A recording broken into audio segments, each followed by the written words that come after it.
తల్లిదండ్రుల పాదాల వద్ద మించిన స్వర్గమే లేదు. తల్లిదండ్రుల పాదాలే స్వర్గం ఎవరికైనా సరే.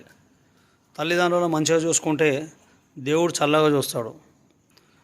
తల్లిదండ్రులు కనిపించే ప్రత్యక్ష దైవం. తల్లిదండ్రులు కనిపించే ప్రత్యక్ష దైవం. కనిపించని దేవుని కోసం మొక్కు తప్పులేదు, కానీ కనిపించే తల్లిదండ్రులను మంచిగా చూసుకుంటే ఆ దేవుడే నీ ఇంట్లో వచ్చి ఉంటాడు. ఇది గమనించండి. తల్లిదండ్రులను ఎవరైతే మంచిగా చూసుకుంటారో ఖచ్చితంగా వారి యొక్క రక్షణ దేవుడు చూస్తాడు. తల్లిదండ్రులే మీకు కనిపించే ప్రత్యక్ష దైవాలు.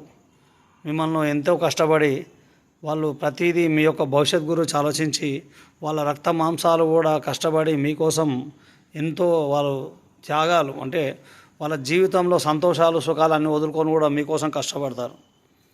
అలాంటి తల్లిదండ్రులను మీరు ఎంత చేసినా తక్కువనే. తల్లిదండ్రులను చాలా మంచిగా చూసుకోండి.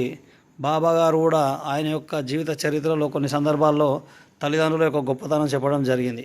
కనిపించే ప్రత్యక్ష దైవాలే తల్లిదండ్రులు అని చెప్పేసి బాబా గారు కూడా ఆయన యొక్క చరిత్రలో చెప్పడం జరిగింది.